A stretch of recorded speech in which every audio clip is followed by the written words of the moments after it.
Antes de sumergirte en esta increíble historia, considera suscribirte al canal y activar la campanita. Cada historia aquí tiene algo que decir, y no querrás perderte ni una. La historia comienza en un tranquilo y frondoso barrio residencial de Washington, D.C., cerca del Parque Rock Creek. Era una casa de ladrillo rojo con persianas blancas, cuidadosamente conservada, que vivía Jasmine Parker, una mujer de 22 años de apariencia tranquila y decidida. Su cabello trenzado, sus gafas finas y su mirada vivaz delataban una inteligencia aguda y una profunda sensibilidad. Estudiante de último año en la prestigiosa Universidad de Yorktown, Jasmine cursaba una doble titulación en Derecho y Sociología, con especialización en justicia racial. Desde su adolescencia, soñaba con ser abogado de derechos civiles, para defender a aquellos cuyas voces fueron ignoradas o silenciadas. Jasmine no solo era brillante. También era disciplinada, rigurosa, siempre a la vanguardia en sus lecturas, siempre dispuesta a hablar en clase cuando las discusiones giraban en torno a la desigualdad sistémica, la discriminación policial o el legado del racismo en el sistema judicial estadounidense. Pero su pasión no provenía de un mero interés académico. Había crecido en un hogar donde la dignidad, la memoria y el compromiso social eran pilares. Su padre, William Parker, fue un excoronel de la Fuerza Aérea de los Estados Unidos, condecorado varias veces por sus operaciones en el extranjero. Tras dejar el ejército, se convirtió en consultor estratégico del Departamento de Seguridad Nacional, un puesto discreto pero influyente en el complejo mundo del poder federal. En la calle, William era un hombre respetado y discreto, siempre vestido de gala, con voz serena y una autoridad natural. En casa, era amable, muy presente, y le había enseñado a Jasmine el arte de no ignorar la injusticia. Su madre, Barbara Parker, era una mujer de carisma discreto. Activista de corazón, lideró una organización sin fines de lucro especializada en apoyar a familias negras víctimas de violencia policial, discriminación o pobreza sistémica. Si su esposo representaba el orden y el silencio de la estrategia militar, Barbara representaba la calidez del campo, el activismo, la lucha callejera, las reuniones comunitarias, las recaudaciones de fondos y los discursos apasionados en las escuelas. Le había transmitido a su hija el ardor y el orgullo de ser negra, en un país donde esta identidad sigue siendo una lucha. Jasmine había crecido en un hogar amoroso pero con una visión clara. Sabía que disfrutaba de privilegios que otros no tenían, una educación de calidad, estabilidad financiera y una sólida red de apoyo. Pero también sabía que, a pesar de todo esto, su color de piel podría en cualquier momento convertirse en una amenaza a los ojos de los demás. Había oído historias de todo tipo: familiares arrestados sin cargos, amigos perseguidos en las tiendas, vecinos acosados en sus propias casas. Sin embargo, nada la había preparado realmente para lo que era vivir esta violencia en su propia carne, hasta aquella famosa noche de verano. Era un jueves de julio. El sol se había puesto hacía poco, dejando tras de sí una suave luz púrpura que bañaba las calles residenciales. Jasmine vestía unos vaqueros sencillos y una camiseta universitaria. Con una mochila al hombro y auriculares en los oídos, caminaba a paso lento hacia la casa de Sophie Reynolds, una compañera de clase con la que estudiaba para el examen final de Derecho Constitucional. El GPS de su teléfono la había guiado a un atajo a través de un exclusivo barrio residencial, donde caminos de grava conducían a grandes mansiones rodeadas de jardines impecablemente cortados. No lo pensó dos veces. Estaba concentrada en sus notas de audio cuando vio una figura acercándose desde una esquina, un policía blanco, solo de patrulla a pie. La miró fijamente y luego aceleró el paso hacia ella. Llevaba un chaleco de policía, una porra y su rostro estaba duro, casi congelado en una expresión de sospecha. «Oye, tú. Espera un segundo». Ella se detuvo. Se quitó los auriculares.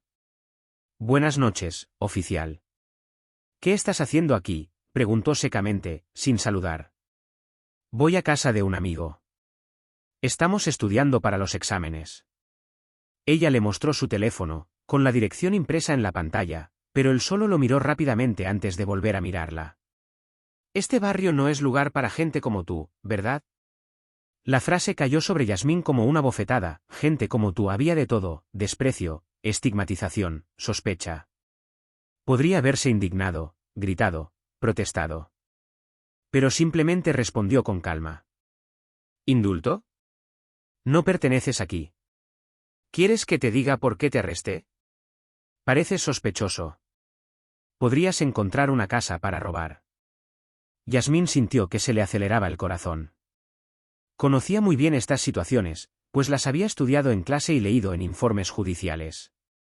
Sabía cómo se agravaban. Respiró hondo. Soy Jasmine Parker. Soy estudiante de Georgetown. Aquí está mi identificación. Pero eso no es suficiente, oficial David Walker, pues ese era su nombre, ya había sacado su radio. Pidió refuerzos. Yasmín se sintió de repente como una forastera, vulnerable, peligrosa a los ojos de quienes se suponía que debían protegerla. Quiso retroceder, pero lo pensó mejor. Manténgase erguida. No haga nada que pudiera interpretarse como una provocación. Recordó el consejo de su padre: no siempre ganarás, pero podrás sobrevivir si mantienes la dignidad. Unos minutos después, llegaron 2 policías más. Uno de ellos, Jonathan Evans, dio un paso adelante, levantando las cejas. Entonces, ¿ella es la ladrona? ¿Qué robó? ¿Libros de derecho? Los 3 estallaron en carcajadas. Yasmín sintió una oleada de vergüenza que la invadía, ardiente. Pero se mantuvo erguida. Cuando otro policía llegó al lugar, el agente Jonathan Evans, el ambiente se tensó aún más. Alto y con complexión atlética, tenía una mirada dura y desilusionada, de esas que se reservan para quienes ya se han juzgado. Miró rápidamente a Yasmín antes de decir, con un tono burlón y ácido: ¿sabes? No me sorprendería que vieras una casa para robar. Estos barrios siempre atraen a los curiosos. Estas palabras, aparentemente dichas sin emoción, golpearon a Yasmín como una bofetada. El corazón le dio un vuelco. Sintió la sangre latirle con fuerza en las sienes. Aún no había dicho nada, no había ofrecido resistencia, pero ahora la insinuación era que no era más que una aspirante a ladrona. Una extraña en su propio país, en una ciudad que conocía mejor que estos mismos agentes. Una profunda sensación de injusticia la invadió, pero se negó a dejar que se desahogara con ira. Evans y Walker ahora revisaban metódicamente su bolso, como si esperaran encontrar alguna prueba que justificara sus sospechas. Cada gesto era brutal, mecánico, deshumanizante. Comentaron en voz alta. Nada inusual, por ahora. Llevas una computadora. ¿Se la robaste a alguien o es tuya? Yasmín, humillada, miraba fijamente un punto invisible en la distancia. Intentó respirar con calma y profundidad. Podía sentir la mirada de algunos residentes tras las cortinas, curiosos pero silenciosos. Nadie se atrevió a intervenir. Pero justo cuando estaba al borde del colapso interior, una imagen regresó a ella, la de su padre, William Parker, hablándole una noche de invierno cuando apenas tenía 15 años. En la vida, Yasmín, no siempre puedes controlar cómo te tratan los demás. Pero siempre puedes elegir cómo responder. Mantén la frente en alto, siempre. Nunca eres una víctima a menos que elijas serlo. Y la de su madre, Bárbara, que repetía a menudo, con los ojos brillantes de orgullo. Tu existencia es una declaración. No dejes que nadie defina tu valor. Así que, en lugar de desplomarse, Yasmín enderezó lentamente los hombros. Se irguió, como si la dignidad de todas las mujeres negras que tenía ante sí corriera por sus venas. Su voz, serena pero firme, resonó en el silencio. Soy Yasmine Parker. Soy estudiante en Georgetown. Aquí está mi identificación. Aquí está mi dirección. ¿Quieres verificar mi información? Adelante. Pero no me harás bajar la guardia. Evans frunció el ceño, desconcertado por su aplomo. Walker apretó la mandíbula, irritado por su calma. No se lo esperaban. La arrogancia que solía servirles de escudo pareció flaquear ante una mujer que se negaba a ceder. En ese momento su teléfono vibró en su bolsillo. Un mensaje. Ella echó un vistazo. Bárbara Parker, Yasmín, ya sé lo que pasa. No te asustes. Vamos de camino. Mantén la calma. ¿Te quiero?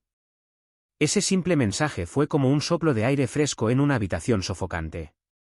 Yasmín sintió que le temblaban las piernas ligeramente, pero no de miedo, sino de alivio. No estaba sola. Y entonces recordó que su madre no era solo directora de una organización benéfica. Era mucho más que eso. Barbara Parker lideraba una importante campaña legal contra las prácticas discriminatorias de varios departamentos de policía de la costa este. Su trabajo había sido citado en el Senado. Mantenía contacto con jueces, funcionarios electos y periodistas de investigación. Lo que los agentes Walker y Evans desconocían era que acababan de arrestar, acosar y humillar a la hija de una de las mujeres más influyentes en la lucha contra la discriminación racial en el país. Yasmín miró hacia arriba y dijo, con voz tranquila pero cortante: Mi madre se llama Barbara Parker. Dirige el Centro para la Justicia y la Equidad. Quizás te conozca. Un silencio.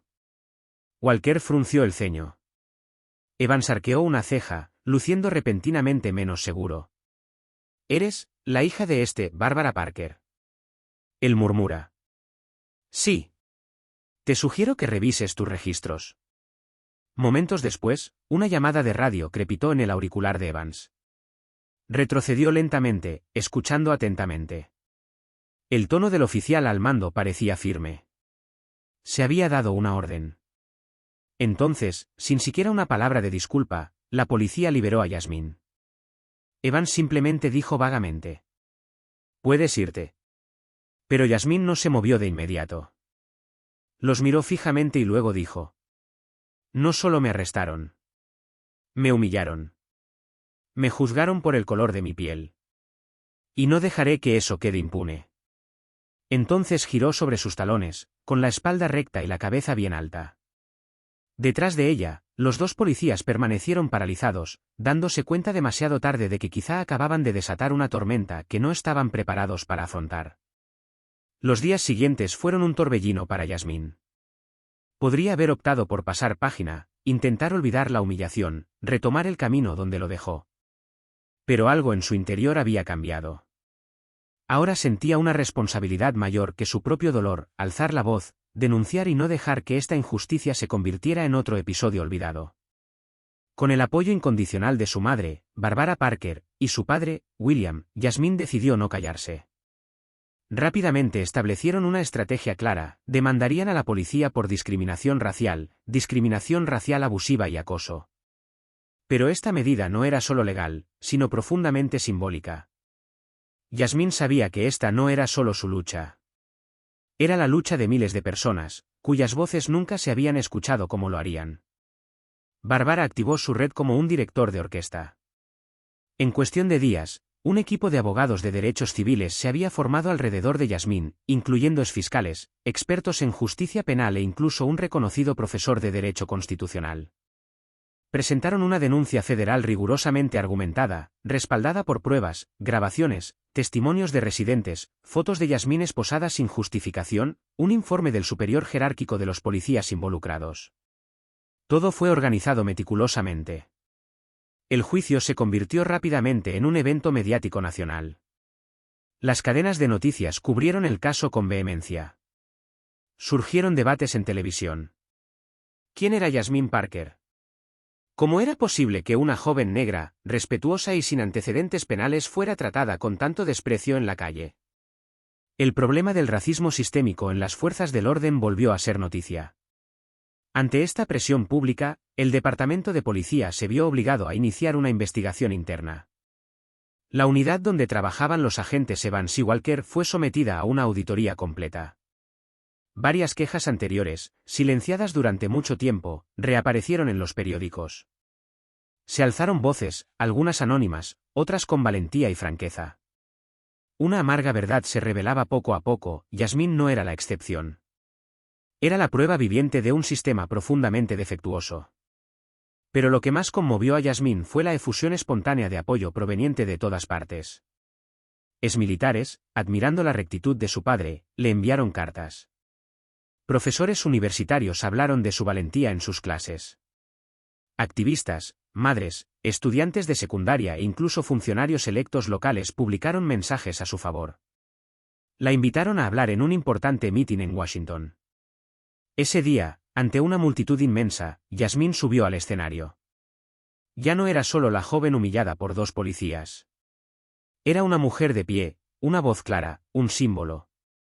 Estoy aquí no por ser excepcional, sino porque tuve la suerte de ser escuchado.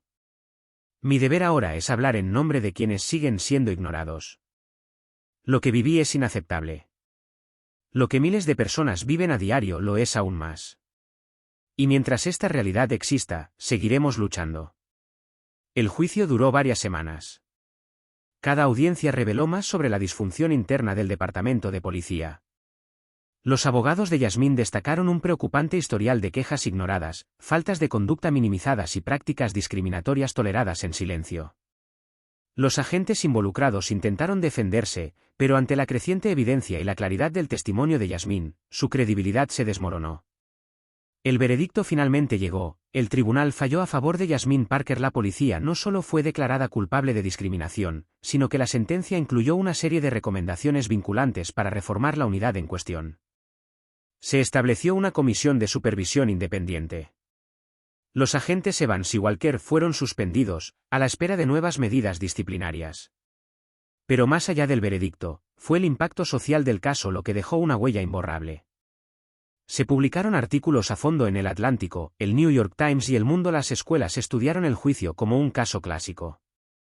El nombre de Yasmín Parker se asociaba ahora con un movimiento más amplio, el de la verdad frente al poder, el de la dignidad frente a la humillación, el de la justicia frente a la arbitrariedad.